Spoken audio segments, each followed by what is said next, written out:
Ṣé ẹ ti gbọ́ pé bàálù kan já ní Nàìjíríà? Ẹ wá gbọ́ bó ti ṣẹlẹ̀ gan-an.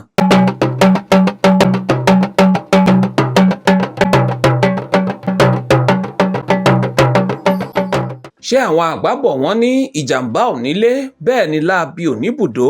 Bàálù kan tó jẹ́ ti iléeṣẹ́ Enugu Air ló mà dédé yà kúrò lórí ìlà rẹ̀ tó sì mórí gba ibòmíràn lọ lẹ́yìn tó ti kọ́kọ́ bà tán sínú pápákọ̀ òfurufú ìlú Benin. Ìṣẹ̀lẹ̀ yìí ló dá ìkáyàsókè sílẹ̀ lágbègbè náà nítorí àwọn èrò ọkọ̀ kúnnú bàálù náà dẹ́dẹ́. Àmọ́ ṣá, iléeṣẹ́ bàálù Enugu Air ti jáde fi ọ̀rọ̀ síta lójú òpó X wọn lórí ìṣẹ̀lẹ̀ yìí.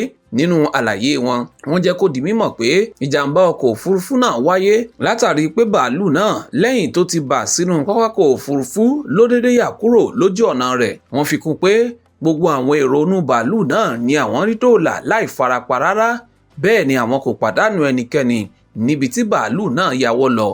Wọ́n tẹ̀síwájú láti tan ìmọ́lẹ̀ sí ìṣẹ̀lẹ̀ ìjàmbá ọkọ̀ òfurufú náà pé kì í ṣe pé bàálù náà já látòkè gẹ́gẹ́ bí ọ̀pọ̀lọpọ̀ ti ń gbé kiri, ṣùgbọ́n tó jẹ́ wípé lẹ́yìn tó ti bà láyọ̀ tán ló ṣẹ̀ṣẹ̀ wá ṣìnà kúrò lórí ìlà tó fi yáwọ́ lọ sí ibòmíràn. Wọ́n tún jẹ́ kó di mímọ̀ pé bàálù náà ti wà lábẹ́ àyẹ̀wò alágbára báyìí, eléyìí tí àwọn aláṣẹ ìjọba tọ́rọ̀ kàn sì ti bẹ̀rẹ̀ iṣẹ́ tó yẹ láti fi ìdí okùnfà ìjàmbá ọkọ̀ òfurufú náà múlẹ̀. Kò tán síbẹ̀ o, iléeṣẹ́ oníbàálù tọ́rọ̀ náà kàn tún ṣàlàyé síwájú sí pé ó ṣeé ṣe káwọn ṣe àtúnṣe kọ̀ọ̀kan àti àtúntò tó yẹ lórí àlàkalẹ̀ lílọ bíbọ̀ ọkọ̀ ojú òfurufú èyí tí wọ́n ti gbé kalẹ̀.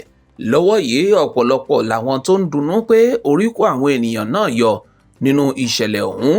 Bẹ́ẹ̀ ni àwọn kan ń pé ẹ̀kúnrẹ́rẹ́ àlàyé ohun tó fa ìjàmbá náà gan ni àwọn kò lè dúró dè.